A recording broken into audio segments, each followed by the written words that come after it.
کہ باپ بیٹے شیعہ ہی کوئی نہیں. اسی روایت ثلاثہ میں لکھا ہوا ہے کہ جی ایک دفعہ رشید احمد گنگوئی صاحب نے مدرسہ دیوبند کے بانی جو ہیں قاسم نانوتوی صاحب، ان کو پبلکلی کسی جلسے کے موقع پر یا پبلک گیدرنگ کے اندر انہوں نے ان کو پبلکلی چارپائی پہ لٹایا، پھر خود ساتھ ان کے لیٹ گئے، پھر کروٹ ان کی طرف کی، پھر عاشق صادق کی طرح ان کے سینے پہ ہاتھ رکھا. یہ الفاظ اس میں لکھے ہوئے ہیں، میں نہیں کہہ رہا. اور اب اتنا کچھ اگر کسی کے ساتھ ہو رہا ہو تو اس بیچارے نے بولنا ہی ہے نا آگے سے. تو قاسم نانوتوی صاحب جو مدرسہ دیوبند کے بانی ہیں، انہوں نے کہا کہ میاں یہ کیا کر رہے ہو، لوگ کیا کہیں گے؟ تو رشید احمد گنگوئی صاحب فرماتے ہیں کہ کہنے دو لوگوں کو. یعنی اگر میری زبان میں آسان ہے کہنے دو، یہ تو ہے ہی بٹ دماغ نے، انہوں نے اتنا دماغ ہے کہ یہ سوچن کہ بابے بھی غلط ہو سکتے ہیں. لیکن ان کو نہیں پتا تھا کہ آج وہ وقت آ چکا ہے کہ لوگ گلی گلی کہہ رہے ہیں کہ باپ بیٹے شیعہ ہی کوئی نہیں. دیکھو وہ جو المحنت میں لکھا ہے نا، ہم بزرگوں کی قبروں اور سینوں سے فیض لینے کے قائل ہیں. تو قبروں والا واقعہ تو میں نے آپ کو بتا دیا، وہ دیوبند مدرسے کے بانی قبر سے نکل کے صلح کروا کے واپس چلے گئے. اور اس میں تو الفاظ ہیں کہ وہ مولانا کہتے ہیں کہ جی سردیوں میں بھی ان کو پسینہ اتنا آیا ہوا تھا کہ ان کی وہ چادر، وہ سارا لحاف بھیگ چکا تھا.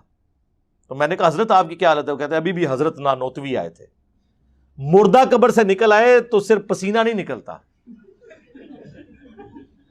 خواب میں نہیں، یہ بیداری میں. تو یہ قبروں سے فیض تھا. لوگ کہتے تھے سینے سے فیض، سینے سے فیض ہے جی. وہ ان کی طرف کروٹ کٹ کے لیٹے اور پھر اپنا ہاتھ ان کے سینے پہ رکھا، یعنی وہ کنیکشن انہوں نے بحال کیا، سینے کو انہوں نے فیض دیا. یا لیا تو نہیں ہوگا، ظاہر ہے وہ قاسم نانوتوی تو ان کے شاگردوں میں آتے ہیں، وہ ان کے شیخ ہیں. یہ تو تھی جناب پہلی قسط اس کی. دیکھو دے بھیجے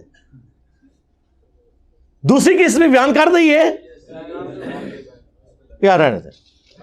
نہیں یار وہ پھر کہیں گے یہ بالکل اس طرح کر رہا ہے اور وہ کر رہا ہے، کتابوں سے کر رہے ہیں. چلے جی بلال بھائی کہہ رہے ہیں کتابوں سے ہی کر رہے ہیں نا، تو چلے ہم کنٹرول الفاظ میں، وہ اتنے فلمی الفاظ تو میں استعمال نہیں کر سکتا.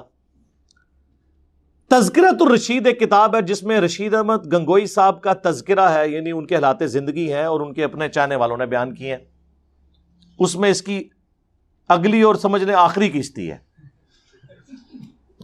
یا آج جو ہم بیان کر رہے ہیں یہ آخری قسط ہوگی ان کے لیے. اس میں اس خواب کا ذکر موجود ہے. یہ تو بیداری تھی نا کہ وہ عاشق صادق کی طرح لیٹے، اور قاسم نانوتوی کو بھی سمجھ آ گئی. انہوں نے کہا میاں کیا کر رہے ہو، لوگ کیا کہیں گے. اس کی اگلی قسط یہ ہے کہ تذکرۃ الرشید میں لکھا ہے کہ رشید احمد گنگوئی صاحب کہتے ہیں کہ میں نے ایک رات خواب میں دیکھا کہ مولانا قاسم، جن کو انہوں نے پہلے لٹایا تھا اور سینے میں فیض ٹرانسفر کیا تھا، وہ دلہن کی شکل میں میرے عقد میں آئی ہیں. جی جی جی جی جی وہ دلہن کی شکل میں، یہ نہیں انہوں نے کہا کہ میری دلہن اس شکل میں آئی، انہوں نے کہا وہ دلہن کی شکل میں میرے خواب میں آئیں، عقد میں آئی، خواب میں ہی انہوں نے دیکھا. اور اس کو آگے بیان کرنے سے پہلے میں بتا دوں کہ بخاری مسلم دونوں میں حدیث ہے کہ خواب کی 3 اقسام ہیں، اللہ کی طرف سے، شیطان کی طرف سے، یا نفس کی طرف سے. تو کہتے ہیں جی میں نے خواب میں دیکھا کہ وہ جو ہیں وہ دلہن کی شکل میں میرے پاس آئی ہیں، اور پھر وہ ان کا نکاح ہوا، اس کے بعد پھر روحانی اولاد بھی ہوئی. ہاں جی. اور اس کے بعد یار یہ اگر کسی کو خواب آیا بھی تھا تو ظالموں اس کو لکھنے کی کیا ضرورت تھی. اور اس میں وہ لکھتے ہیں، اور پھر آگے اب لکھنے والے کو بھی شرم نہیں آ رہی، اب اس کی وہ تعویل کر رہا ہے. وہ کہہ رہا ہے جی یہ خواب کی تعبیر اصل میں یہ تھی کہ مولانا قاسم نانوتوی صاحب نے رشید احمد گنگوئی صاحب کے شاگردوں کی، اسٹوڈنٹس کی تربیت کرنی تھی بات میں. تو اس سے انہوں نے یہ بھائی تربیت کرنے کے لیے بیوی بن کے ان کے عقد میں آنا اور پھر اس سے اولاد پیدا ہونا، یہ پورا کام ہونا ضروری تھا. اگر یہ سمجھتے ہیں نا کہ اس خواب میں کوئی مسئلہ نہیں ہے تو سر بیان کرو. پوری دنیا کی دیوبند کی مساجد میں اگلی دفعہ یہ خواب بیان کیا جائے بزرگوں کی کرامات کے طور پر.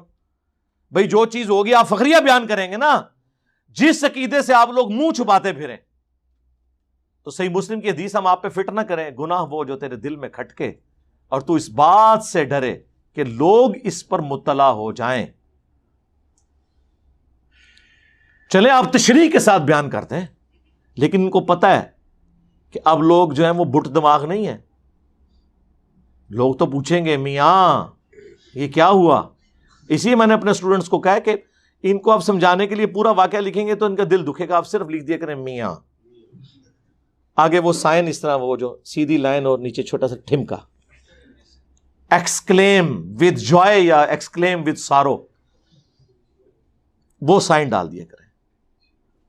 تو اب یہ چیزیں انہوں نے کتابوں میں چھاپی، ہم صرف راوی ہیں بیان کرنے والے، ان کا دین اس قابل نہیں ہے، ان کے بابوں کا دین، کہ اس کو یہ بیان بھی کر سکے کہ باب تشیع ہی کوئی نہیں۔